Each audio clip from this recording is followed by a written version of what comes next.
Okay, so something a little bit different for the channel. Um, Crazy really that I'm saying that, but it is a bit different, boys and girls. Um, hmm, Incredibly different in many ways and not in others.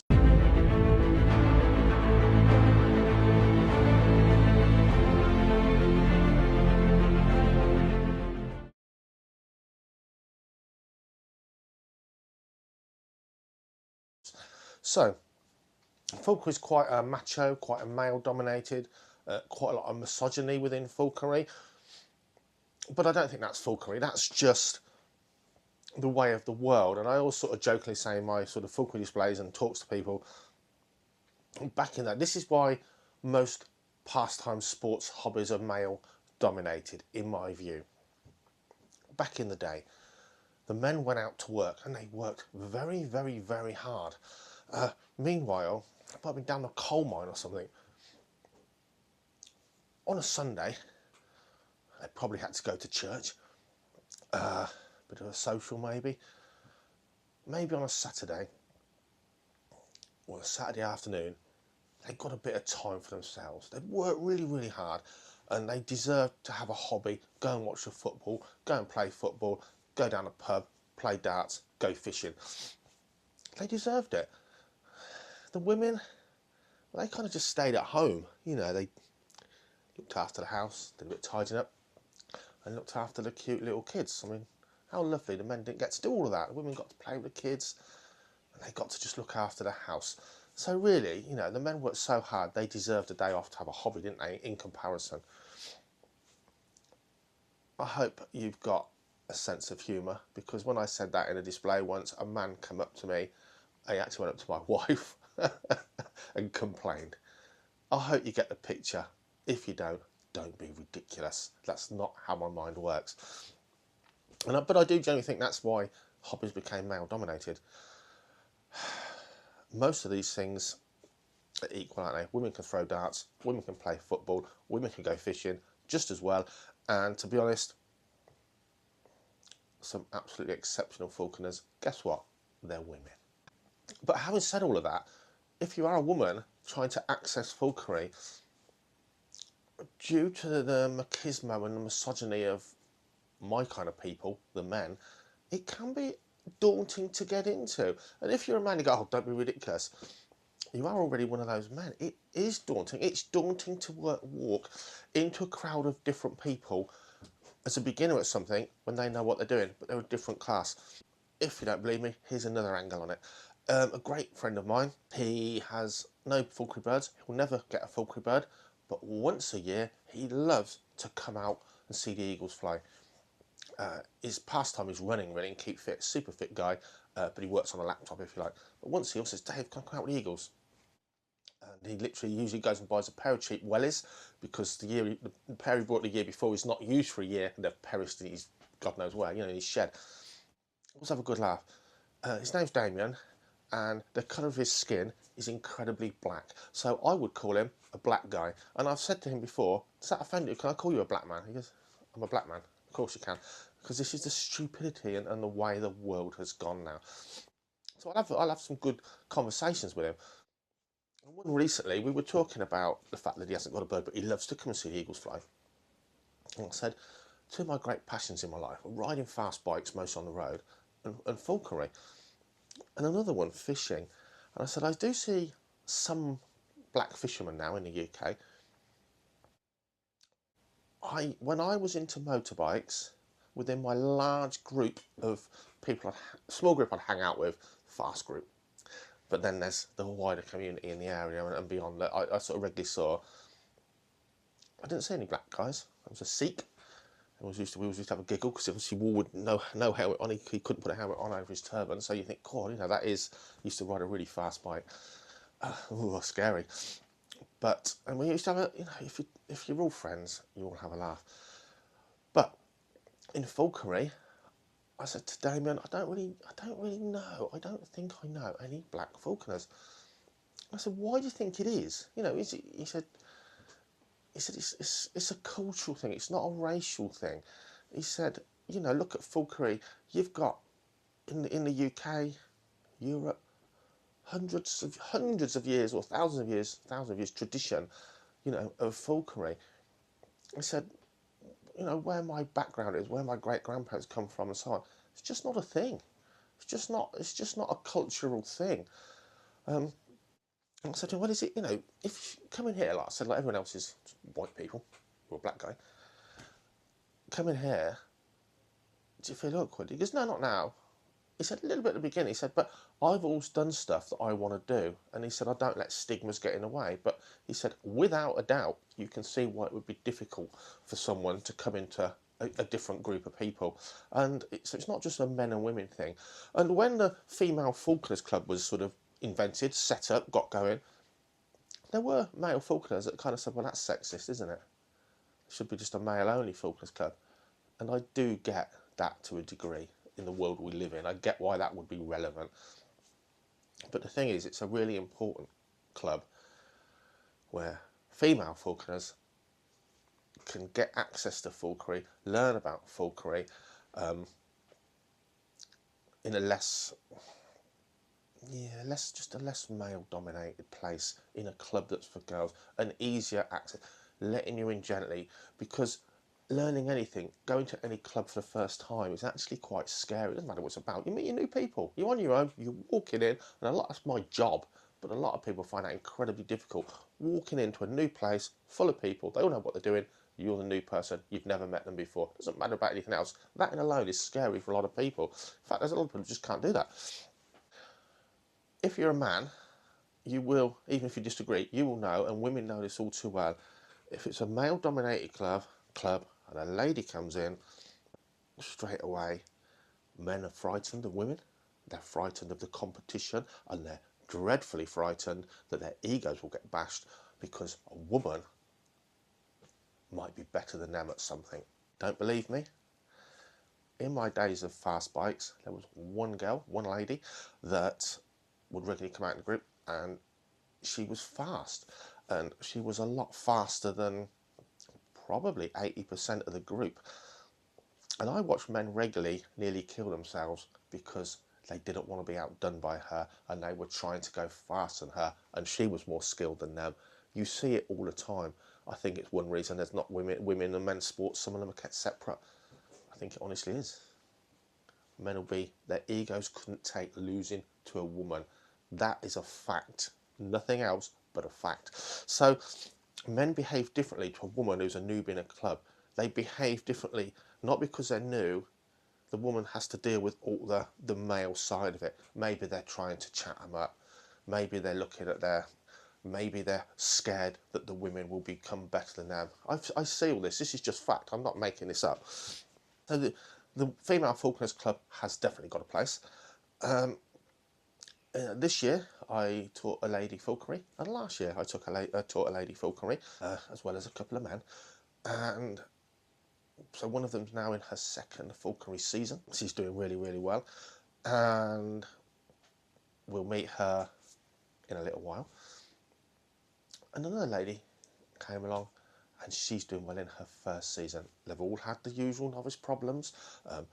The number one novice problem from the people I teach is always believing you have lots of game and plenty of land, and within about 3 weeks of falconry you realise you don't have nowhere near enough game or anywhere near enough land. So bear that in mind if you're thinking about taking up falconry. Way more than you can imagine. Now Ken, who I taught last year, he's in his second season, and Lindsay, all flying Harris Hawks, they all went about it more or less the same way. So they all came on a one-day course each. I said, come on, a one-day course, one-to-one. Have as many days as you like. None of them came back for another course. Now, partly I'm on hand on WhatsApp for these people that come on my courses, and I'm always around to talk to anyway. I can always be asked advice, and I'm always here if they need me. The reason one day was enough compared to years ago is partly social media, but the reason all of these three have been successful and stuck out falconry, even though it seems that they've only had one day one-to-one falconry course, bear in mind that's more than probably 98% of anyone in the UK. No one wants to pay for information, for education. The reason they did well, they'd already read lots of books. They'd already studied and stalked the internet forums and Facebook and YouTube, and watched a lot of YouTube. And so they'd already seen there's all these different ways to do it. They've kind of picked a way that looks right. And then they've had a day's course to do a lot of real practicality, which you can't really do from books and you can't really do from social media. And then with the backup, they did well. So they did it all right. They learnt, they came on a one-to-one course, albeit for a day. They all had well-built mews put into place. They all had telemetry up front. They all had all the kit up front. They all sourced a good breeder for their birds. They did it right. They've been successful. They've progressed. So we're going to meet Em first. We're going to meet Lindsay. And we're going to have a chat with Emily, who works here at Icarus Falconry, who 90% of her bird time is experience days and displays. That's her job, but she's also a falconer when she's not at work. She also flies a Harris Hawk along with her dad Keith. So we're going to talk to 3 women about their I hate saying this, I say it all the time on the channel, I can't stand this phrase, about their falconry journeys, and see what they have to say, what it's like in a man's world, practicing a man's sport, what they've found it like, and really just how they've got on. Because there's one thing we need to be encouraging, is more people in falconry. Now, we don't just need more people, we've got that kind of more people, the dabblers coming and going. We need more of the right kind of people. We need more people that want to crack on and do it properly and be a positive force for falconry. And that means talking to the younger generation. But I see a lot of female falconers, because a lot of the staff and volunteers at Icarus, they've been females for a very long time. They have a different approach to men. So again, men and women are different. We're not the same. And one thing you often see with women is they've got a more nurturing, as cliche as it is, a more nurturing way of doing things. Some of the female breeders have an absolute knack and a skill for the minute detail, keeping chicks alive and so on and so forth. We are different, and that's a fact, and our minds work slightly differently. So I think more young people doing it right and more women in the sport doing it right. So this is to look at the female side of falconry as it happens here in the UK.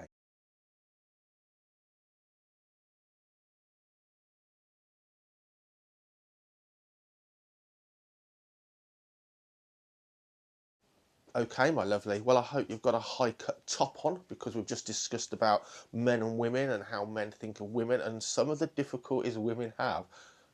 Maybe walking into a falconry club, down the pub, full of men, which, let's face it, the highest percentage most probably will be men, unless you're attending a female falconers club meeting.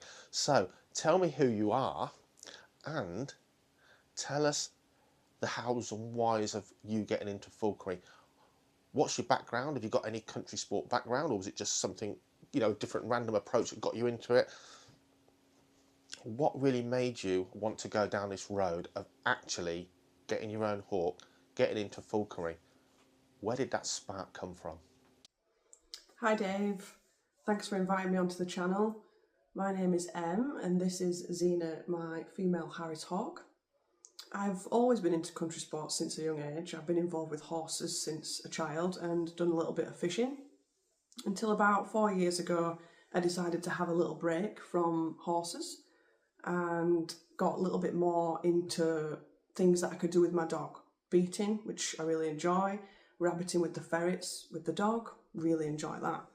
I then joined a group called the West Yorkshire Squirrel Alliance, where we are volunteers and we protect and conserve the red squirrels of England by controlling and managing the greys.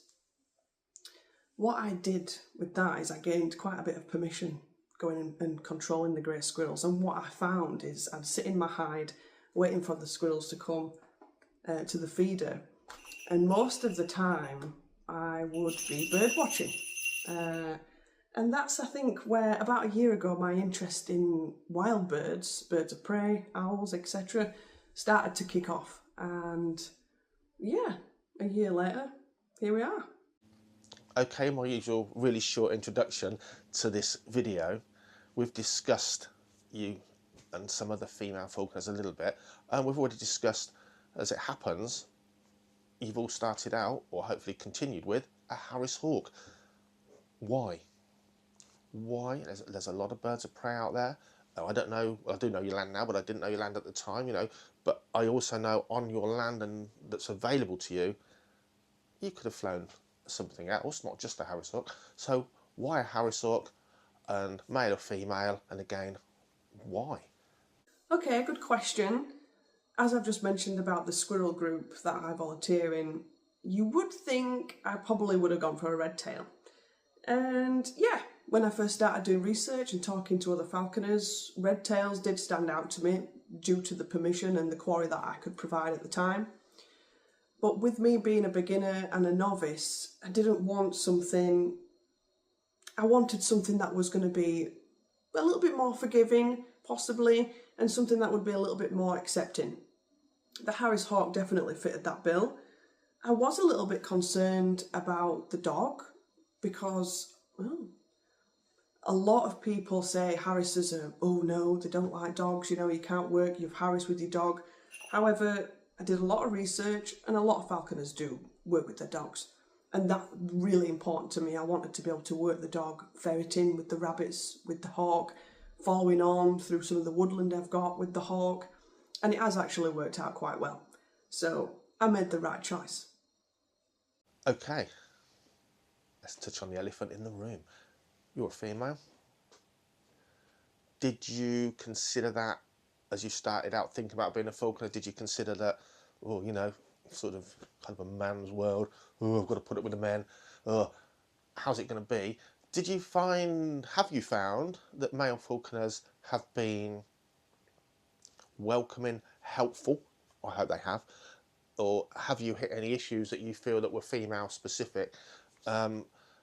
Because, you know, you're probably dealing with more men than women within the realms of falconry. Has being a woman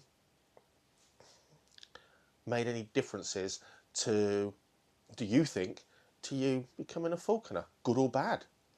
I can only go off my personal experience, and it's been really positive.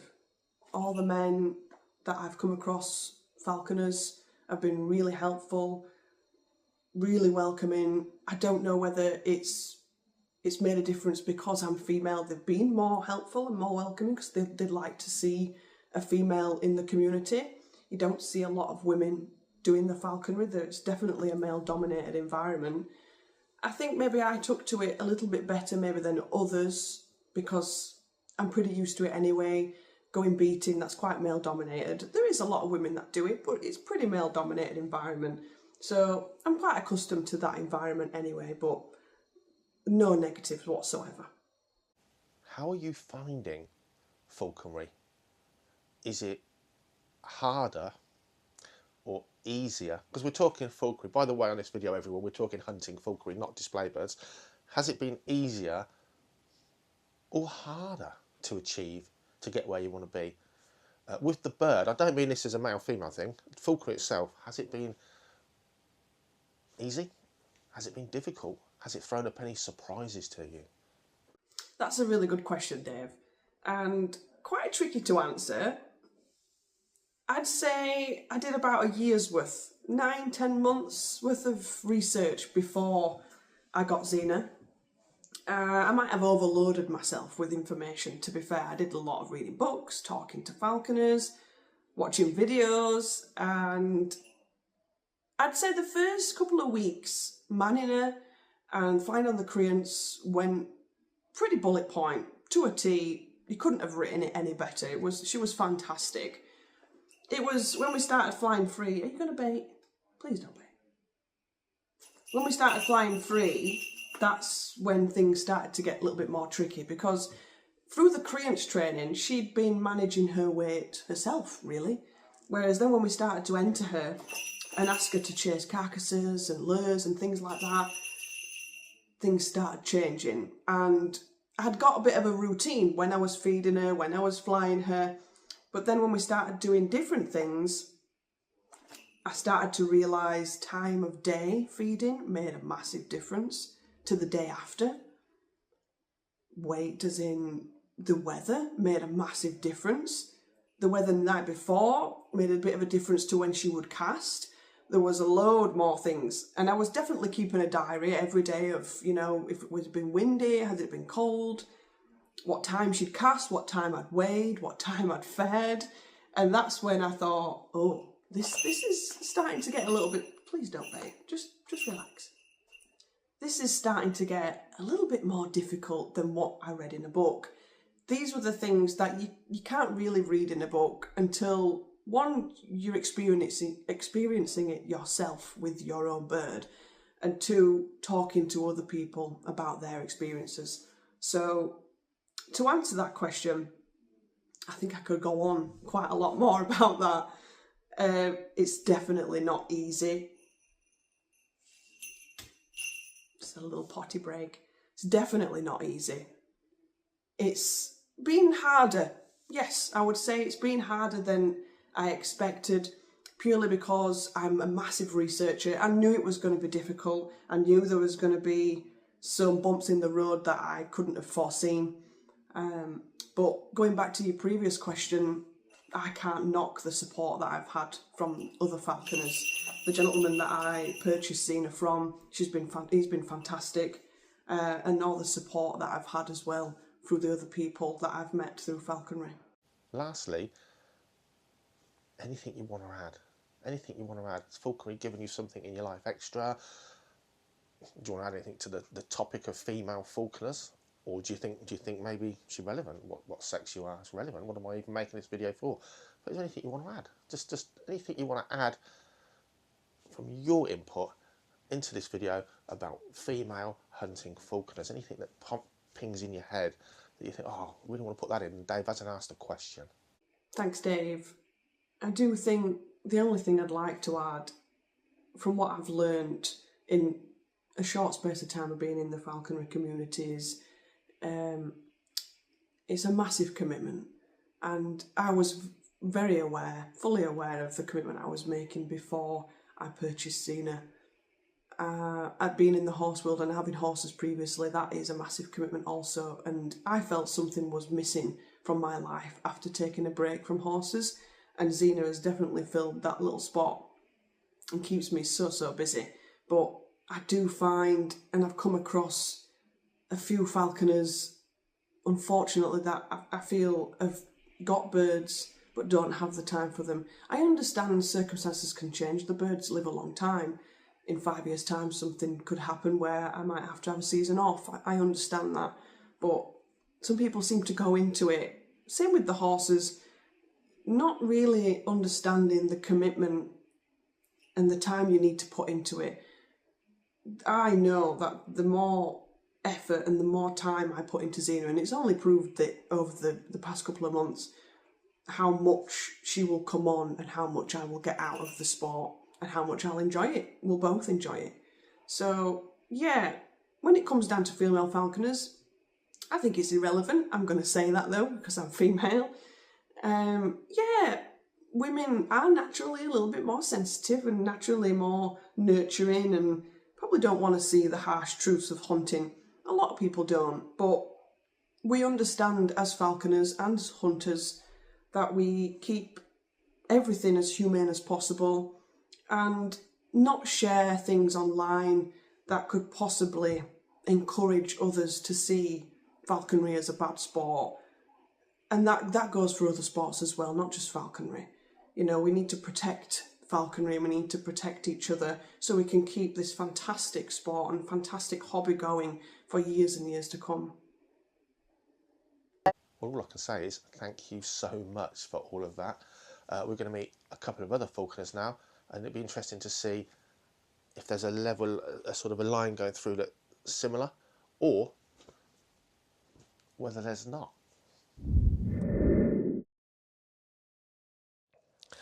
Okay, we're here with our second huntress of the video. What's your name?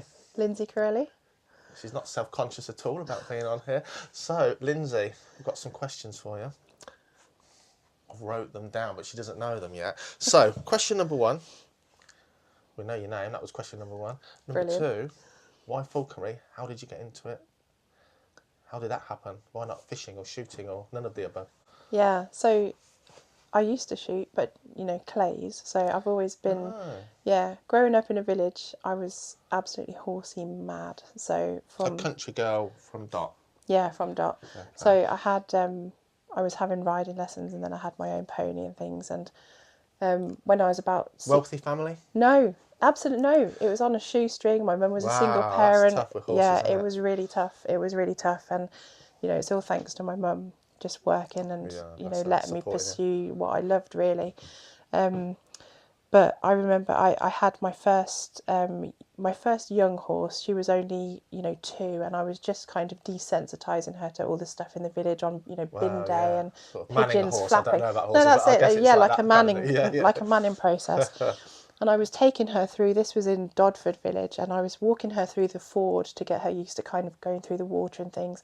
And I came out the other side of the ford, and it kind of there's a lovely kind of manor house, and there was a big post, and on this post was a buzzard. Really? Oh my goodness. And I was so close, and it just it was mesmerizing from the very first sight. And I just thought, well, horses and birds. So from that moment I was kind of hooked. And then as I grew up and I started driving, I used to see the red kite spread out from kind of like the Yeah. like Reading Way up the M40 and things like that. Crazy, And really, now. and now they're everywhere. They're Yeah, kind of like in the unbelievable. back garden. I see them from all the In time. less than our lifetime, gone from nothing to Yeah, it's just commonest bird of absolutely prey amazing. everywhere around here, aren't they? Yeah. That's what you see. Yeah, so I think just having that love of nature at first, and all kind of British wildlife really. That sight of that bird of prey kind of captured your yeah, imagination. I mean it's so vivid in my memory. I'm never. It's like etched on my eyelids. I'm never going to forget that. But what about, obviously, that spark to spark? Did you ever think, oh, now I'm going to be a falconer? I'd like to see that. Or did this, like, for me, I saw stuff, it was an agricultural show, and I saw, maybe it was a falconry club that got all their birds and eagles. And I was like, oh, wow. But I thought, well, I'd love to do that, but it would be like, to me, I always say this, but straight away, like some black art, I need a ritual, a gentleman, I didn't consider doing it. Like, I never do such a thing as falconry. I was just in awe of it. That came later by accident. How did it? Yeah, so I actually didn't know that falconry existed. I didn't know yeah. it was a thing. And I was really, I mean, horses are kind of all-encompassing, so I was really engrossed in the horses. And then into my 20s, when I could no longer keep my horse through like my allergies and ill health. Yeah, we've talked about this, haven't we? Yeah, we have. Then death by guinea pig or something. In my wife's case, exactly. So and that was like a huge loss. It was like a grief because you kind of equestrianism. It's kind of like your way of life. It's in your blood. Yeah. And it was the one thing that I felt kind of connected me to nature and the natural world. So that was kind of a massive loss in my life. And even though I'd had dogs and I was doing dog training and things like that, which was fantastic and very rewarding, it never quite gave me that connection to nature that I used to feel. And then I did, as a wedding present when I got married, we got given a falconry experience. And and we did that, and gave you a window in almost, actually. It was phenomenal. And and this hawk left my glove chasing a drag lure, and that was it. I knew from that moment that it was it, and it kind of took over and became like quite an obsession. Okay, well that takes one to one of my questions. I've not looked, but I know it's in there. So that's interesting, because the question was going to be, was there a point where you considered, I'd like to train a bird, or I want to do hunting falconry? Because you could, I would say, you could fly a yellow-billed kite for pleasure and never get bored. When you could fly a lure bird, and really, if you work hard at it, you'd never get bored. Falcon, let's say. Did you consider, I just want to have one, not as a pet, but a bird keeper, as we're all now told it's got to be called, or did you feel, no, it's I just want to do the hunting, that's so thrilling, and was there a decision to made, or did you consider them? I think I always wanted to try and use the bird for its full natural potential. So I think hunting was always going to be foremost, like the traditional sense of falconry. falconry. Really, you just wanted to be a falconer. Yeah. Although in the summer after like the first season, and not having a bird to fly, I thought, oh my goodness, what do I do with the summer? Like is there an option for a lure bird or something like that? But Yeah. So there's two sides to that to me. One is like when fishing had a proper season everywhere, if you like. There's a good thing about ending. It rejuvenates you for the beginning of it all again. You know, we're like, oh no, it's the end of the season, and we miss it. Yeah. I think it does you good Yeah. to rejuvenate you and reform, and you're Yeah. buzzing to start again.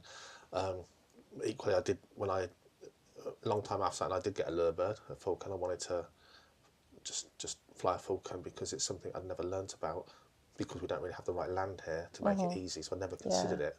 So I did end up on many years, but something I see a lot of. You came on a one-day course, didn't you? You'd already done all your study. We spoke about this on the intro, but you'd already done all your studying and weighing that, and you just sort of a bit of hands-on. But masses of people that do come on a course with me, I also just get one bird, you know, and you can't believe how many say, oh, I'm going to get a falcon for the summer. Well, we haven't got through the winter yet. Yeah. And so they've got two birds, you know, so this is definitely one of those things where you learn a little bit. It's a steep learning curve in falconry. So, so the first few months, you've learnt loads, Yeah. but you've only learnt a little bit. You've learnt all the basics, you've learnt loads, but and you sort of feel like, oh, I can do it all, I know it all. And then obviously, the more you do it every day, you realise you don't know enough. Yeah. People do rush in and, you know, two birds, whatever context, training two puppies. It's Yeah, nightmare. exactly. One dog is easy, you know. So falconry hunting was always your end game, like from the beginning. It was, yeah, it was. Oh yeah, okay. Don't look. All right. Question I've asked everyone, because all three of you women on this video fly in female Harris-hawks. Why a Harris-hawk? And why a female Harris-hawk? Why not a red-tailed hawk, goshawk, falcon? You know, why a Harris-hawk for you? Yeah. Yeah, so I think the Harris Hawk is such a good all-rounder, isn't it? And it was really suited to the kind of permissions that, you know, I had secured already.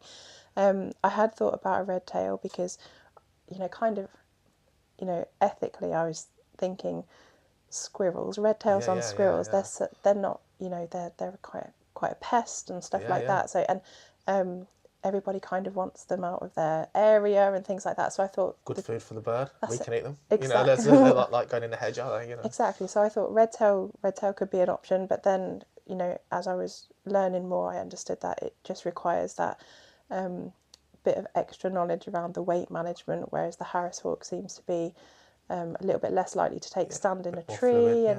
And exactly. And I think because my falconry has to work around, you know, family and a stressful job, and you know, with you know, the kids and their swimming and all that sort of stuff, I just thought a Harris Hawk is more likely to is just more likely to be the least kind of stressful version of falconry there is, because because I, you know, it's my chance for kind of connection with nature, connection with the bird, and, you know, absolute enjoyment. So I want to go out and have. Why make it harder for yourself? Almost in a way. No, but that's exactly what it was. You know, I wanted to go out and just have the least amount of stress in, you know, in my week, in my day, and things like that. So it was always going to be a Harris Hawk. I would say it was quite funny that, because the intro to this, the reason I've given for men having hobbies and women then having to go into this man's world of whether it's golf, football, snooker, anything, you know, falconry, is because back in the day, you know, us men worked really, really hard, and we deserved a bit of an interest and a bit of downtime at the weekend. And of course, you women, you know, you just enjoyed playing with the kids, and you've got to stay at home in a lovely house. And, you know, why should you have anything extra? Kind of thing? You know. But the irony of it is, in our modern world, I mean, we talk about this a lot. You see this a lot on social media, but you still have to do. And I know this sounds really sexist, but in my household, we've been quite traditional. Not because anyone's bullied the other, but generally, women still look after the kids. Generally, whether it's sexy or not, women still maintain the housework and that kind of side of things. Generally, but not always, I'd say majority, women still do the cooking and the homemaking. The irony of it is, now you have to have a really busy full-time job or none of us can survive. Exactly. So ironically, the women do most relationships. I still think the women's jobs, traditional women's jobs, but ironically, they still have to work full-time on top. So it's gone so much far the other way. So like you say, it's probably harder for a woman in an average household to be a falconer. And men might say I'm being sexist, but women do have to do, and I don't have to, but you're doing traditional jobs and a full-time job. So actually having time off for a hobby or a passion is probably even harder now. Yeah. Ironically, I mean, that's why people are going to be well if it's on social media. But you know, I generalising think people. You the know, statistics definitely like corroborate, you know, the sentiments. But I think I'm quite lucky because I'm in a same-sex relationship. okay, yeah. It's really well balanced. Two lots of ironers. Yeah. Two lots of cookers. Yeah, exactly. Yeah. You're like I feel burning eyes Oh coming dear. from the women in your. That's it. No, No, you know Susie's what I mean? definitely going to message you and say she doesn't cook. Yeah. Oh, dear. Yeah, so, but I think, you know, it's very 50-50, and we've always been, you know, the type of couple to have kind of independent hobbies and realise that you do need time doing something different, something apart, something that you love, something that's going to kind of like rejuvenate you. And so I have to say she's been like really supportive. And then trying to fit it around like the family and work and everything like that. So I don't want my boys to grow up, you know, on devices all the time and addicted to the you know, the dopamine hits. I say this all the time. It's child abuse if you put your baby on an iPad and let it grow up. I think so. It's the worst thing. I go to schools every day. Get your kids outside. Simple. Yeah. So I try and encourage them, you know, to learn conversation because it is an art form. So and which is lost, isn't it? You know, that's what I mean, you know, because you know I'll talk to some of their peers and they can't have a conversation with you. So, you know, I'm trying to bring them up to hopefully create them mold them into gentlemen. And I think, you know, country ways and country pursuits are a fantastic way to do that. Like, you know, my youngest, he struggles to concentrate at school. I take him hunting and he is phenomenal. Yeah. It's like he's born to be a hunter. Basically, bored, not learning, not bored, learning. Isn't it? Exactly, you know, exactly. You know. But hunting, everything is stimulating him all at once. So it kind of like calmed him right down. You know, he's learned to be quiet on his feet. He's absolutely fantastic. And I have to say, like the bird, he'll like whistle the bird to kind of follow on. Yeah. And she just listens to him like that. Like they've Probably got knows a he's really gonna good root bond. Louts quicker than us because old people are. Kind of thing, you know what I mean? because he's like a little spaniel, so he'll flush a Yeah, pheasant that's for it, her and stuff like that. So all for crawling under bushes, whereas we're like, oh Christ, I've got to get down there. Exactly. So like every time we're out in the woods, like it's like, you know, they're looking for beating sticks and things like that. But that's what I want to give them for their childhood, and it fits. You know, it's such a nice pastime for us to do together. I think the Harris Hawk fits in really well with that kind of that kind of group activity, and then, you know, to actually keep her fit and stuff, because sometimes I'm in meetings all day long and I'm never going to get out on a lunchtime. So we've started to work on the lamp. So my youngest is a bit too fidgety to come out at night, but the oldest, he'll come out at night lamping with me as well, and it's been brilliant. There's two things to say to that. You might remember we did a video about Evan in Texas. Another Arizona guy's just done a great video, but Evan in Texas, family man. Yeah. And he sends me pictures on WhatsApp quite often. He knows I love my snakes, and he gets like rattlesnakes and indigo snakes, and then he sends me some pictures back out with his Harris Hawk for his second season, like yourself. Yeah. Second season. Yeah. And I said to him, "Oh, it's nice to see you got the kids tagging along." And I think he does a lot of homeschooling. Yeah. Him and his wife, and his wife does it, doesn't she? He does a lot of homeschooling, and I said, "It's nice to see the kids out with you." And he said, "Dave, I pretty much don't go hunting unless the kids are with me. We go out together. They're learning about the natural world and the whole cycle of food and life, and you know, and there'll be people that would, if we took this video out of context, a clip of what you've just said, randomly posted it on social media, there would be men and women slating you for subjecting your child to going hunting, and yet it's the most natural thing in the world. It's a right to go hunting. We are meat eaters, absolutely. I don't care what anyone says. Our whole bodies tell us internally that we're meat eaters. It's an absolute right to hunt, to get your own food, in whether it's you're allowed to or not. But those same people will put their kids on an iPad. Yeah. From 6 months, 3 months old. So I go to schools, guys, and I regularly hear children that talk not just a completely American accent, they use American English throughout. It's a turtle, it's a ladybug, it's a trash can. They say it in an American accent. They've never been to America, they've never spoken to an American person. Yeah. They just grew up on an iPad. Getting you guys know this, but getting outside is key, isn't it? So, yeah, definitely. what's been the hardest thing, I hate this saying, on your falconry journey? What have you found as most difficult or problematic, or, you know, what has there been a difficult thing that you think, oh, you know? Yeah, I think starting.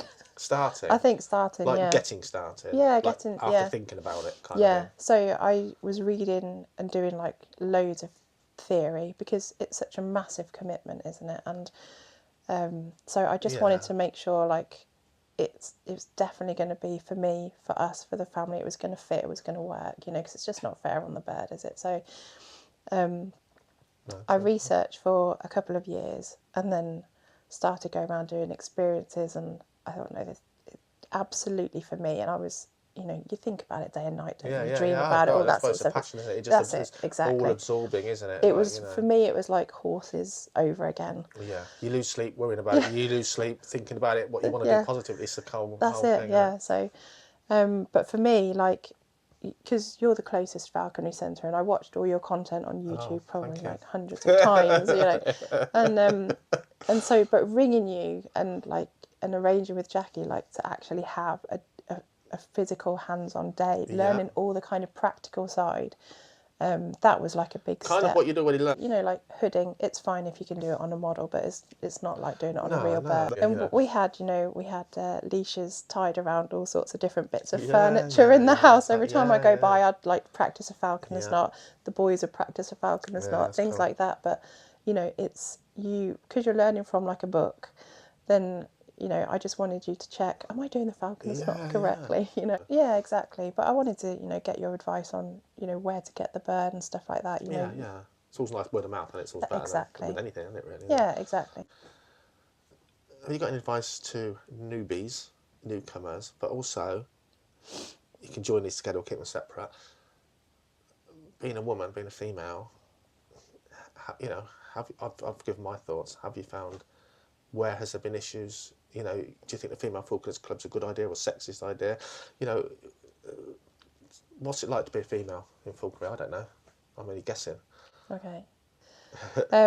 Yeah, I'll break them down. So I think being a female in falconry, I think that it was probably one of the things that I had to really kind of bolster my confidence to Yeah, yeah. take the first steps, because it's, you know, not just that, but like, you know, I'm in a same-sex relationship. I was, There's a stigma of two things, like yeah, not yeah, just the fact that you're a female. I think so, yeah. And then, although I think people care less nowadays, don't Yeah, they? yeah, of course, yeah, yeah. And Yeah. then, you know, I was coming up to 40, and, you know, maybe there's people who've been doing it like it's done through Coming up generations, to isn't 40 it? is And, harder than being gay, isn't it? I said, oh you God, know, it is it's the harder. It's worst thing much of my harder. life. My whole life, I was so depressed when I got to 40. That's You know? it, yeah. It's much harder. But I have to say, like, I haven't experienced any sexism whatsoever. Oh, that's lovely. Yeah, it's been absolutely amazing.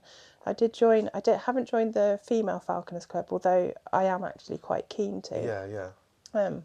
But I'm kind of just waiting for the boys to get a little bit older so I Yeah, can yeah, yeah. go out, you know, go out more, Yeah, yeah. travel Don't more. feel so bad leaving them Yeah, behind exactly, as well. exactly. So it's more of a timing thing than, Yeah. you know, kind of thinking about anything. What do you think is a good idea, the Female Falconers Club? I Or bad think idea? I think it's a good idea. yeah, I But I'm think not it can leading be you away, interpreted as either, you know. Yeah. But for me personally, I think it's a good idea. I think it, I think it's got a place. yeah, definitely. You know, if it's a stepping stone or a way in or, you know, support, I think. You Yeah, know, not yeah, putting words in definitely. your mouth. But Yeah, I think so. I think, but I joined the British Falconers Club, yeah. and I made a couple of really good friends there, and we go away, you know, with the birds, hunting So, and yeah, so stuff. that club thing Yeah, has paid off. and you know they're both men, and Yeah, yeah. you Yeah, know fine. we have all a great relationship, and everybody here at the centre, and yeah, so That's good, it's yeah. been fantastic. So at I the centre's a feel lot of really women, aren't there? welcomed, you know. Yeah, that's cool. I've just joined the British Falconers Club again. There's a video coming on that soon. I think sort of whys, wheres, should you, shouldn't you, you know, that kind of thing. But Yeah, and the trouble with, I always find all kind of clubs, or that I've ever been a part of. I'm not a club person. And I Yeah. think that's because weirdly I'm inherently shy. Probably a bit like Yeah, no, yourself. me You're, too, you, yeah, you, you're yeah. like a bit quiet Really environment, introverted, but yeah. we both do jobs where, ironically, it's the completely opposite way, isn't it? But I find clubs can be very, very cliquey. All kinds of clubs. It's not the Falconry Club. So I'm glad to hear that you are being invited and you're going out, and there's not like a closed thing. No. A, because you're new, or because you're a woman, you know, sort of thing. Yeah. That's quite good. So it has been a beneficial Oh, joining the club definitely, and meeting people, and definitely. yeah, no, cheers for that. That's interesting. What do other women think of you being a huntress, a murderer, a meat eater, a killer? You know Yeah. what? You know, or just the fact that you do falconry. That's weird. You know, what? Have you come across any sort of positive or negative, or just weird remarks? You know, people shut you out of the village group because they find out you kill the cute fluffy bunnies down the road or anything like that. Yeah, so it's a mixed reception. I'd say mostly the vast majority very positive. So sort of like anybody around work who finds out and things like that. And I've got a really You do a good. very executive sort of job, don't you, as well? It's a Not. It's corporate corporate. It's role, not and sort of a country bumpkin job, yeah, is it? You know. no, oh, no, You no. know? So it's something that it would be incredibly rare. Yeah, that's what I'm in trying that to kind of world. towny job, kind of. You know what I Oh mean? no, Like, it's a full that kind of thing, you know. towny job, full towny job. But I think everybody's always curious. I think when you start to delve into the definition of falconry as hunting with a trained bird of prey, Yeah. then you can kind of see them, reassessing I like. think it's that hunting word, isn't it? Now? I think definitely that there's It's been such used, negative yeah, so connotations. negatively, yeah. But I do find when I'm out with the hawk, then or if I bump into people, if they're kind of real kind of country people, Yeah. like the equestrians, sometimes you see people Okay, out on like, horses they're or fascinated or whatever. yeah, exactly. So they all stop me and say, can I take a photo of your bird and stuff, and that's great. Although, you do feel this incredible responsibility, like of this. Yeah, you're the face of falconry. Exactly, exactly. And I think being a novice, that that level of responsibility, that kind of like 4,000-year-old lineage, and that you've got to kind of uphold those highest standards of falconry. And I think in a time where sort of like the country pursuits are incredibly kind of persecuted, I think it's really, really important that we The do misinformation that. is swamping it, isn't it? So. Exactly. It just takes that kind of one Facebook post of that lost Harris hawk with its leash on and everything like that. People. Yeah, oh yeah, that one. Yeah, it just takes something like that to kind of hit the news, and we know that's always going to happen. But if people can actually say, well, I met a falconer and their bird was in tip-top condition and they talked to me. Lovely person. Exactly. Which is ironic, but they kind of look like a demon, don't they? If they hear it. Exactly. Elsewhere. Like. Yeah, exactly, and kind of like just try and answer the questions and dispel a few of them, a few of the myths. I think it's a kind of like all of our personal responsibility to do it. That's exactly it. But I think, I don't think we should be trying to battle the world of that social media and augmented reality. But I think when we do have real interactions with people, we just have to be, upholding the highest standards of falconry. If you know your facts, just pure honesty in a factual way. And that's exactly what I try and tell people. They'll say like, oh, are you flying her? I say, well, I'm hunting her. And, I'll explain, but I always say, like, 9 out of 10 times she's, probably going to be unsuccessful. And I say her quarry has evolved for all of the same length of time as she has to outwit her. And it does it more days of the week than she does, doesn't it? Yeah, exactly. And, so I try and show them exactly the balance and how hard that she has to work and how everything has to come together with the smallest probabilities to actually ensure, like, our success.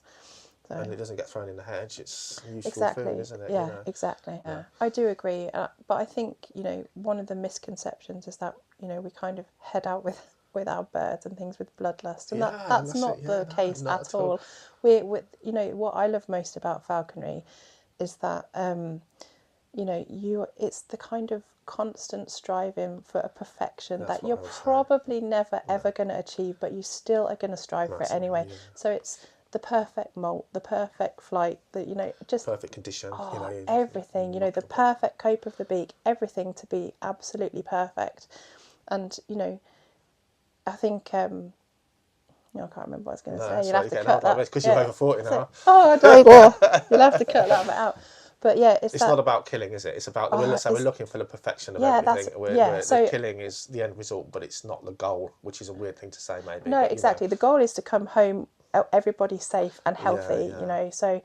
But I think we go out not with the bloodlust, but with like the absolute reverence for nature, a real high level of respect for the quarry. We worry ourselves sick about conservation and the natural. We worry about the world turning as I'm walking the dogs around like all of my permissions, like all through the summer months, the breeding months, everything, like assessing everything. Are the conditions good? Are they doing well? everything like that. You know, I can't wait to have my own land so I can really Maintain support it like that. yourself. Exactly. Yeah, Have all the say in it. Like, That's exactly it. So, lovely. yeah, I think it's more of a reverence. There's definitely kind of no bloodlust there, because let's face it, we'd be going out with the shotguns if that were the case. There's so many ways of catching things faster and easier, aren't there? We're getting pleasure from seeing our birds fly, and the way they fly like no other is when they're actually doing their thing, which is hunting, isn't it? Exactly. And you just, you're absolutely praying for the success of the bird, because the bird's putting in so much effort. Yeah. And, nobody would understand the 20 flights beforehand that, that you've come back with fur. 20 days, Yeah, exactly. But it's all that effort that's gone before it. So that bit of success, it just means everything. So much, But two more to ask you then. Best falconry moment? Oh yeah, that's. I think sometimes. So there's probably two. You met your girlfriend outside a rabbit warren. Yeah, she was digging out a ferret. No, I think the first time when Rosie, Is that her name? free flew off the first time off the creance after all, the training weeks and everything. That was pretty amazing, and it was absolutely hilarious because I took my mum, and I said, "Mum, this is a critical moment for me." I said, film it, and for that session, she didn't capture any of it. It was just her laughing. She was like, "She's too fast." Oh, yeah. So sort of like for the 8-minute training session, I don't think I got one of the critical, moment. Yeah, and that was fantastic. So that felt amazing. And then the start of this season, I went away with Steve and Joel, and we had what we called a rabbit camp. And Joel had got some fantastic permission on this lady's farm, and there was some really ancient old ponds, and in all the banks there was some warrens. So he took his ferrets, and and his wife India was putting the ferrets down. It was the first time that we'd gone ferreting. Oh. So it was a bit of a learning curve, for me and the bird. Was he worried about his ferrets? Was he telling you to hold on to those jesses? I was holding on to those jesses, but unfortunately, I didn't cut this bit out of it. Yeah, she did get one. She did. But luckily, just the scruff of the neck. Yeah, let her things ferrets. Yeah, thank God they are. I was like, God, I'll pay all your vet's bills. Just I've had let one me know. took out my hands before. Oh, really? Walking from one to another, and my Harris sort mine at the time, which was ferreting for a long time. For whatever reason, got the hump. The ferret maybe wasn't doing its job, and it come out of a tree. Oh God! Just followed to the next one, and took the ferret out of my hand. Yeah. But dropped it and it didn't eat it and kill it. It was I probably didn't let go of it or something. But he didn't. Yeah. Oh God. Yeah, but I mean. But it was my ferret, not someone else's. Yeah, I know. That's why I felt so bad. I thought, oh God, if it was only my own ferret. But luckily, it was just a scruff of the neck, and I traded her off, and she was fine. And then, but it was really amazing watching her learn, because she really got it quick. Like they're so switched on, aren't they? So. She realised they will help us not to be killed. Yeah, so Joel's goshawk had a rabbit, like a first flush of the rabbit. She'd had a couple of failed attempts. She'd come back with fur or on her talons and everything, and she was getting more switched on as the opportunities were coming. And then there was just one, and the rabbit just happened to bolt the right way around this pond, and she left the glove like a different animal, and that was it. The switch had switched, and I don't think there was any going back from that. And she got it before it made it to the reeds. So that was her first time she took fur, and it was it was absolutely amazing. Jumping up and down. But was that the one you sent me? Yeah, that was the one I sent. But it was the camaraderie as well. Like everyone, it's funny because on the video everyone was like, "That was the slip we've been waiting for," and it just felt so good. And the lady came out from her farm to say, "That was your hawk's first rabbit." I was it was a real celebration. I bet those guys with you were made up for you, weren't they? Absolutely. That's what I love about the So camaraderie. do I. It was really good because everyone's rooting for the best for each other, for each other's birds and stuff. So it's just brilliant. Yeah. Last question. Okay. What's the question I should have asked you? Oh. Is there one? What would you like to add? Is there something you think, I wish you'd have asked me that? I don't know. Maybe, because if somebody's watching and they want to get into falconry, I'd say about the importance of a mentor. I think. It's hard to find, isn't it? We said about word of mouth with a hawk. there's a lot of people that have got a hawk, that hunt with a hawk, that would give you advice and train you as a mentor, but it doesn't necessarily say, Yeah. how do you find a good one, I suppose. But you do find that you've done well to have people around you. You've done Yeah, well, right? definitely. I know that I think there's a big push from the British Falconers Club now on like the kind of Raptor Awards thing. I've seen a couple of posts on Raptor Awards, and it was definitely something that I'd looked at, but I think for me it was just came a little bit late. Although Yeah. I'm sure. So that'd be learning, but you still want a mentor to. Yeah, I think so, because the amount of questions that I've come and asked you about, and I think if you have your new bird, and even at the start of this season, like when I pulled her from the mole, if that bird is on your glove and you're not quite having a confidence crisis, then Yeah. because it's natural, like to think, oh my God, like I've got this wild bird on my glove. What am I doing? Yeah. Even though you've done all the theory, you've done. Yeah, exactly. People sort of saying how's it not sort, like. Yeah, exactly. And then it's really, it's not. It's almost impossible. How do I tell you on a message I've never met you and don't know your bird to give you advice? So that's why the channel's here, to try and help people, but it's incredibly hard to give advice. Yeah. Go on, sorry. But no, I think, but you're right. It's like if you know the person, it's different. They know you, don't they? Yeah, exactly. I think because we don't have the kind of regulatory framework, say like the US does. Yeah. Then nothing standardised. That's what I mean. And like anybody could volunteer to be a mentor and be kind of advising you. Good or bad. Yeah, exactly. So, but I think I was lucky because you were down the road, and I really wanted to learn the highest kind of like standards to start off. So I knew that I was starting off on the right foot. So I think that's the only bit of advice. And and I think if you're going to get a mentor, a good idea to get a mentor. If you do get a mentor, not if you're going to, if you do get a mentor, I think what you've got to understand is you need to do all your research, reading everything, watching videos, but reading everything. So you might have your own ideas, but if you've got a mentor and you ask them a question and they give you the answer, you need to try that answer. So I get regularly, and these are often private messages, people will say, I've got this problem, what do you think I should do? So without knowing anything more than what you've told me, I'd try this. Oh, I was going to do this. So, well, I wouldn't do that because blah, blah, blah. This way that I'm suggesting probably better than that. Oh, well, my mentor said to do it the other way. I said, well, what? You shouldn't have been messaging me then. You've asked your mentor, he's giving you advice.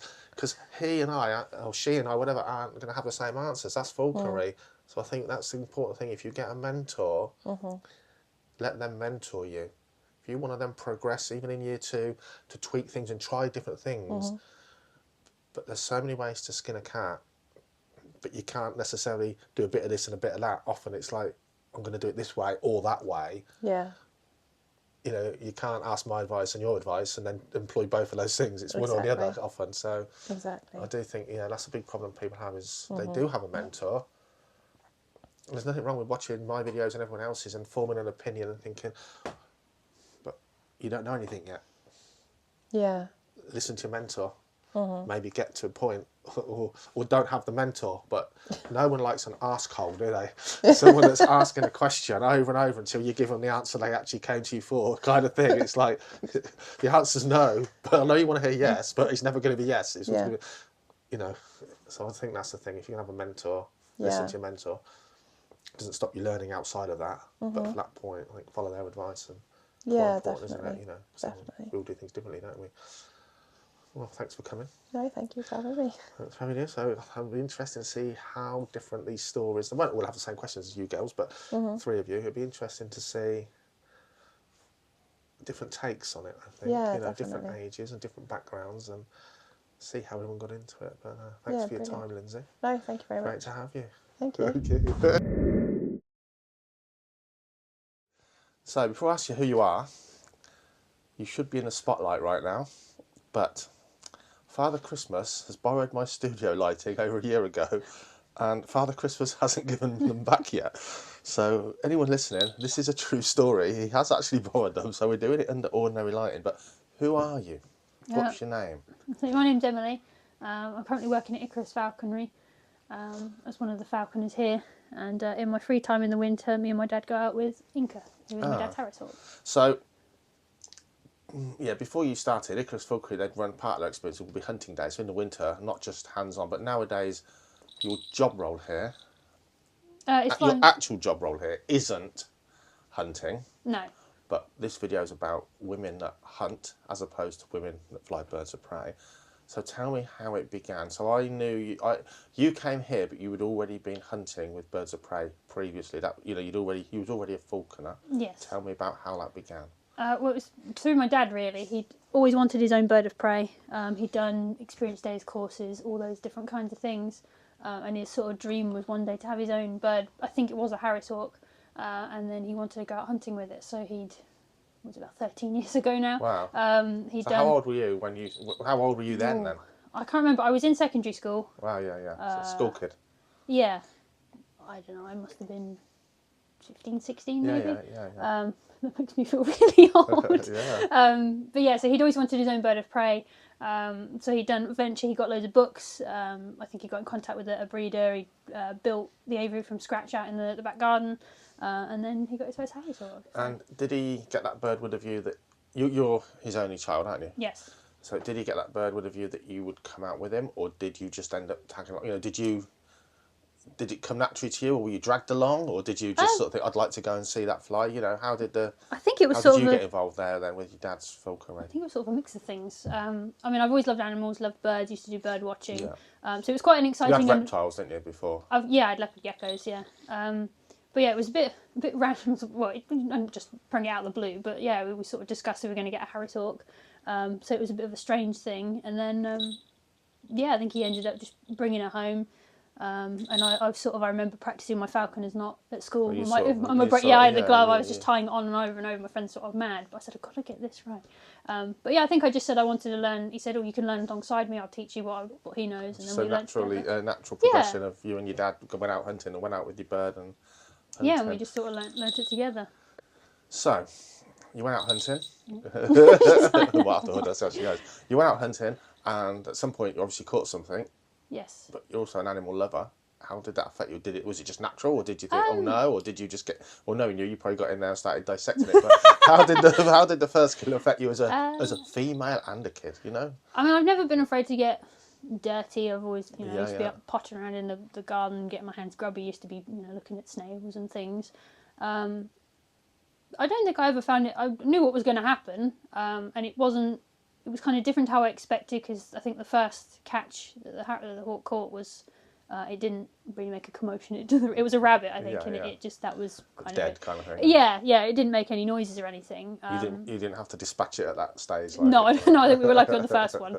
But it was. I've never had a problem with, we've had to cut food up for the hawk and the bird and things, so it wasn't too bad. Yeah, so no, I didn't feel really horrible about it, because it's sort of part of what it is. If you're going to get a bird, you've got to understand that it eats meat, and it will catch. If it catches, even if you're doing experiences here, if it catches a live animal, you've got to know what to do with it. That's the thing, yeah. You can't just sort of stare at it and.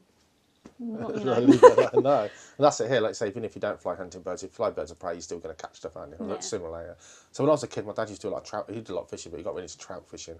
And he'd come home and he'd clean the trout in the sink, gut them and scale them and that. And it interested me, and like, I didn't, because obviously it's quite an education. I didn't know what was inside of any animal at the time. I wasn't like a nerdy kid poking it around, but I certainly didn't bother me, and it's just part of. Really, it should be part of life, shouldn't it? Like for any kid, anyone that eats meat should know what it is really, shouldn't they? Yeah, I remember in biology, I think we had a pig heart being dissected to learn all the heart chambers, and I remember all the others were recalling. I was like, "Oh, what's this?" But often by then you're kind of well into your teens. Yeah. So most of those kids probably don't know anything about the biology inside an animal. Weirdly, do they? No. Even though they eat the meat. So this question, you might know the answer to, but in a way it's directed at your dad. So all the lady hunters in this video, all fly female Harris hawks. Do you know how it came to be a female? Why you started with a female Harris hawk? Like, if you're like in with your dad, because I would say you had no say in it at that point. The first time your dad was there. Do you know why? I think it was just more because females are a bit better. They say they're better at hunting. They're a bit more. Well, they're bigger, so you can sort of catch prey easier. And obviously, if you want to go hare hunting at some point, they potentially can, and they're just a bit more interested in the hunting bit. The males are kind of, sounds horrible, they're just kind of happy to tag along with whatever you're doing. You're but sort of putting it into the context of a ferret there, right? yeah, I think if I remember right, my dad did. He wanted to get a female because he said they're more interested to go hunting. We thought it'd be more aggressive and sort of bigger, so it could take anything. I just think from what I think he'd read and been told, they're more interested in hunting. They're better for hunting than a male. Yeah. Not that the males can't go hunting, but yeah, fair enough. So again, sort of that was a question for your daddy in your instance of you three on this video. That is a good one though. So when I met you, you were already out hunting with your dad, proper falconry, and you came here. You've got a lot of skills with birds of prey, even though if you like, you've been flying one, but because you knew what you were doing, you've got a lot of skills. But here you don't fly any hunting birds apart from the birds that go hunting. Yeah. If that makes sense. Has flying a variety of birds, but not for falconry proper, had any impact or helped you understand or do anything better than you were as a falconer? Is there anything you've translated that experience or knowledge of different things? I think so, yeah. Because there's sort of a different weight from where they'll go hunting to where they'll work for you. So you can have a bird a lot fatter when it's just flying back and forth doing things compared to when you want it to go hunting.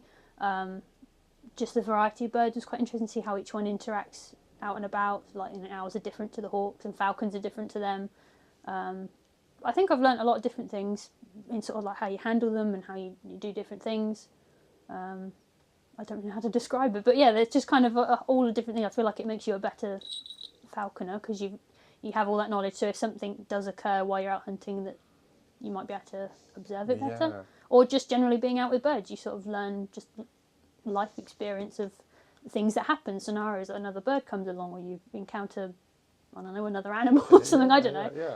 I think so. When I started, it was about 2010. I started my business, so I went from having a hawk of some kind over years, but then I went from having all, like you've just said, I got to fly and train and work with the total range of birds of prey. You know, vultures, kites, hawks, every across the range. So that gave me lots of experience, like saying how different birds and more individually. If you train 10 Harris hawks for 3 years each. Oh yeah. You'd learn so much more than anyone that trains one, just because they're all different, aren't they? So you'd have a better. But what I found was, even if you're a falconer that goes out every single day, if you're flying birds for a living, you're putting, just by the fact you are, so many more hours in, aren't you? You're getting, you're serving more time and getting more experience purely because you're actually flying birds for longer than anyone else, aren't you? Yeah. So if you work with them, kind of thing. Yeah, more hours, like you said. It does sort of help them get in there. Fair enough. Yeah, so they are really all different. They've all got like their good things or their naughty habits and things like that as well. Mega individual. And even flying Pandora, because she's female, different to the males that we've had here. Even she's completely different to them. And I think that's what makes it so hard for a novice, male or female. Makes it hard for a novice is that whatever advice I could give you, especially if it's not in person with the bird there, your bird's probably completely different mentality than any Harris hawk I've ever looked at. So there's always, they're individuals, aren't they? They're not just, it's not just this is how Harris hawk and this is a goshawk. You've got to factor in a lot of individuality, haven't you? And you can read every book that's ever been written on falconry, you'll still have to learn a million things when you fly it in person. Well, I listened to David Attenborough, and he was talking to one of his cameramen doing Life in the Undergrowth or something, and they were filming a certain species of spider. And he was saying, the guy was like, the thing is, David, they're all individuals. Yeah. He said, this one's bloody lazy. This one only comes out when it's dark. You know what I mean? And it's like that. We're talking about a spider. So when you scale it to our birds, they're certain individuals. So all the birds you've worked with here, falcons, eagles and so on, no. What would you... You can't afford to eat that. What would you... Out of all the birds you fly at the Falconry Centre, if you could... Not necessarily that individual, but that species, if you had the land... and you could train one of a different species here, is there anyone you'd love to train for a hunting bird? If you had the perfect place, you had one from 20 weeks old or whatever, is there a species here you think, oh, I'd love to hunt with that? Well, not a Harris hawk. Not a Harris hawk, but a bird here that you fly for education, displays and conservation reasons. Is there one you think, oh, if I had the right setting, if I lived there, I'd love to fly one of these as a hunting bird? Probably Horizon, Chilean eagle. See, that's the one I'd pick. Just say, because you see him soaring around and then you watch him just plummet. It must be fantastic to flush something and then watch him go for it. And you wouldn't care if you hunted voles, would you? No. Like, if you could genuinely flush voles and get that stoop over a mountainside or something. And But yeah. I It's mean, a he kind of cable- does that now anyway, He without does, us yeah. following him. But He's probably the bird you most have to get off of kills, isn't he? As a non-hunting yes. bird. Yeah, he's very good about it though. He's got lovely manners. But yeah, he's apart from Harris Hawk, yeah, he's one of the worst. Yeah. Although he's been good this year. He's been very good this year. I think if mountain hares came back on the Scottish quarry list and you could fly a Chilean, and you'd see some jaw-dropping stuff, wouldn't you? Even if I could just tag along with someone, I'd be quite happy for that. They'd put any bird, never mind your long wings. That would wow you every day with a stoop, wouldn't it? Yeah, nothing beats that one. No, I'll go with you on that one. This is a video based mostly at the female side of falconry. So, female falconers club, good or bad idea? Yeah, it's good because the community's really nice. Everyone's. Are you a member? Yeah. That's great. But yeah, it's nice. They've got the Facebook groups, different chat things. So if you need some help or you want some advice, that we've seen before where people say, I've got this bird does this or whatever, or even if they're just inquiring about something, they're not, say irregular just because it depends on, I guess, who's available and for the speakers and things, but they have like talks. I think they do have demos. They actually have hunting events. I think there's like an annual hunting event. There might be a few more where you go somewhere with your bird and then you all go out and catch things. I haven't done one of those, but I know they do have those. That's interesting. So, like for me, obviously, unlike world-class sports, I can't dress up as a woman and just pretend to go there. So I've never been. So do they hold like monthly meetings, like actually physical meetings? I think more like Zoom meetings. Okay. I think they do have like in-person meetings, but I think because obviously everyone's quite widespread, Yes. They have like the Zoom calls where so everyone can have to take part and chat, and you don't have to chat. You can just listen. So if I had a guest speaker, would that be via Zoom? Is that what you mean? Yeah. I mean, I think they do have. I'm sure there was one a while ago where you could go there, perhaps for more like practical things. Yeah. But yeah, they've done. I think Barbara Roy from IBR's done a talk. This is on Zoom, kind of. I didn't. Live stream, Unfortunately, I wasn't a member then when I attended, but I know Estelle, who's also part of the female Falconer Club. She did that call. We had one by the guys at Valley talking about the Valley races and how the races work, how they enter, what the things they do, and then they were asking for people that would they want their own. How they change their dates quite often. No, they didn't mention that. But no, they said about kind of like if you want to get into it, what kind of things do you do, and stuff like that. And then there were some people saying they wouldn't be interested in entering a bird, like training up and this and like how do you do that. So they had their talk on that. And it was good because and again, when you say this, people kind of try and make sexism or racism out of something that's not. So when I did go to Valley this year, first time ever, there were plenty of women involved in Valley, wasn't there? In one way or the other, sort of thing. Yeah. I think the Female Falconers Club actually said if they get enough people interested, they might actually have their own like little mini team bit there. Yeah, that'd be great, wouldn't it? Yeah. I think they might have imagine the men when they get pounded by the female hawks, We've talked about that in the intro of this video, but that'd be interesting. So that took me to my next question, really, which was men or women. But I'm going to say, because about the topic of this video, have you got any advice to ladies that want to get into falconry? Or novices in general. Have you got any, have you got any advice that you could give to someone that generally wants to get into falconry, that and ahhing? What should they do? Just give it a go. Definitely don't feel like there's any handicap being a lady in falconry. Okay, there's probably more men, but I suppose you argue that's from tradition. Obviously, medieval there were no women doing falconry. Yeah, we've argued that. Don't you worry on the start of the video. Just give it a go if you're interested. Do an experience day to see if you like being around the birds. Obviously, that's the fun bit, not all of the other bits. Then volunteer somewhere if there's places available. If you're still sort of in school and you have you're doing your work experience or things like that, or in college or whatever, go and see if you can do experiences at centres. There's quite a few places that do it. I think if you're not shy, if you've got enough, if you've got enough, I'm going to say balls then. I don't know what it's that. But going out, if you want to do falconry, I was thinking going out with other falconers, eh? See people that you tag along. Yeah, there's I don't know if you've already mentioned it. The on the Facebook page, the Falconry Hub. Yeah. You can go on there. I'm sure there'd be people that are probably more local than you think that would be happy to take you out on a hunting day, or even just seeing what they do with their bird. Maybe have them as a mentor, but the best way is to sort of learn with someone else, with someone else's bird or with someone else, so they can show you the things, so you get an idea of what you want, how to do it, without kind of going, oh no, I have a bird, what the hell do I do with it? And get that knowledge. Yeah, just get a little bit of base knowledge, a little bit of sort of experience, and then if you want to get on with it, just go for it. Dive in. You're always going to be learning on the fly, so it doesn't matter how much you learn. As soon as you get a bird, you're going to be like, oh. I think the best part is swinging a lure, isn't it? You can learn so well how to swing a lure, but you still can't swing a lure until the bird flies. I've forgotten everything. You still got to. So there was a guy on social media recently. I do know his name because I could find it. I don't know his name, so I don't remember it. And his recommendation to someone was, when he was in his early 50s, he really wanted to get into falconry. So he spent 7 or 8 years like doing it all right. Really taking his time, building everything, getting a dog, train the dog, all up front. He really wanted to like have the whole thing in place and be sure and everything running. And he was about 60 when he started, and his advice was just do it straight away, because in his situation, he said, I can't believe how much fitness I've lost in that decade. Yeah. I'd have had 10 years of 50 onwards, being a much Well, fitter yeah, it's quite person, physical. and not. Yeah, he said it is quite a physical struggle, But yeah, just go for it and give it a go. There's no harm in even if not necessarily getting your bird straight away, but just reading about things, Getting out there. Yeah, just going and seeing it, and then sort of making a decision, because it's. Even. I know it's not everyone's, but it's probably the one. Stop it. And what do you, on that note, then, what do you... So I'm not going to talk about... So Ursul's not coming in here, so Icarus, there's always been a lot of lady falconers here. Ursul doesn't practice hunting falconry. No. She flies a right bird, so she's not allowed on this video. No.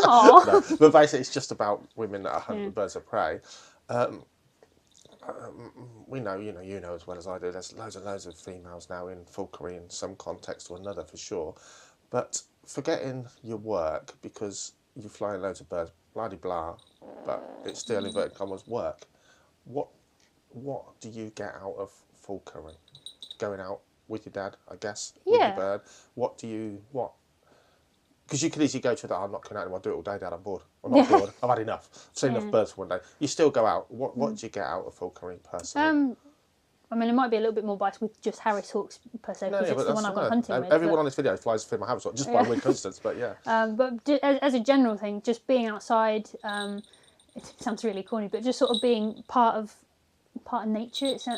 Because nowadays, everything's through a screen, and you don't get to sort of be everything. But being out there, seeing a bird at its very best, doing what it does naturally, whether it catches or not, it's not really the end of the world.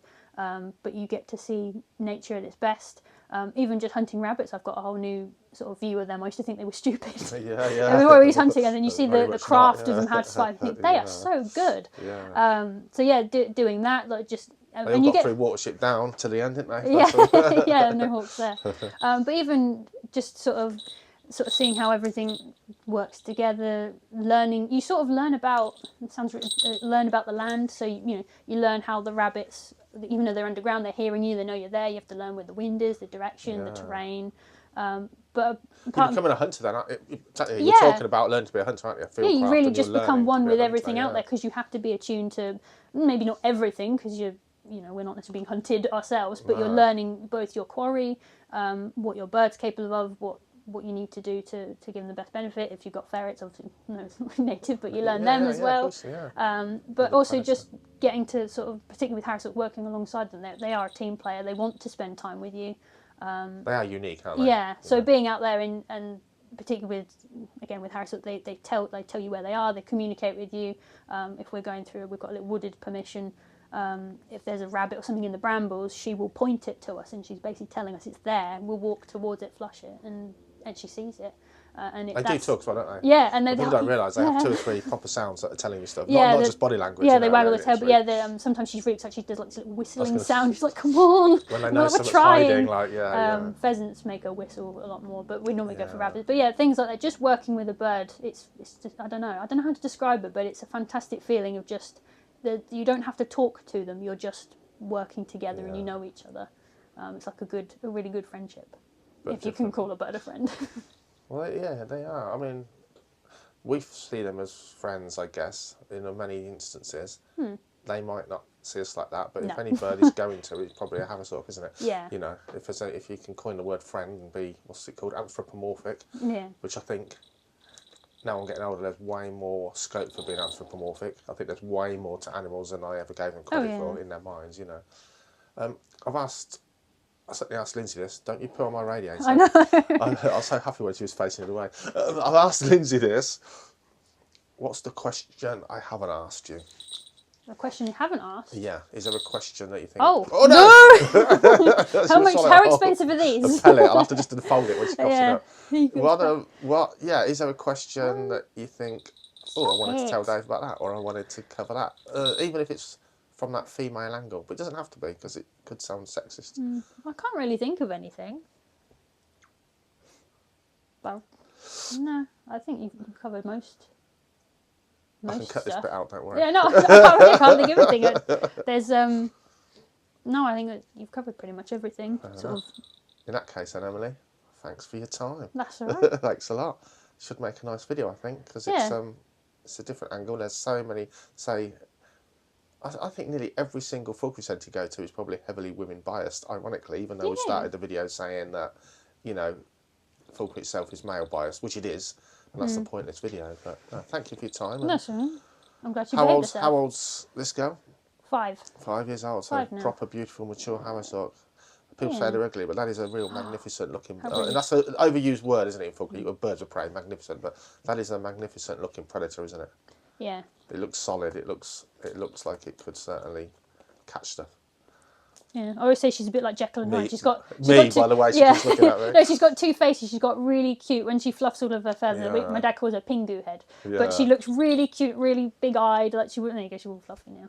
Like she wouldn't hurt a fly, and then she goes and catches something, and you know she's got sort of blood on her face, and she looks at you like, "Don't touch this." She's got a kind of chilled out face, a squinty eye, because obviously squinty eye is a sign of birds getting ill. But it's also a very contented bird. Well, ironically, isn't it? A really contented. I remember when the first time we had her, and she was sitting there, and I was like, "Are you okay? Are you sing?" She's like, "No, I'm just relaxing. What's your problem?" Well, thank you very much.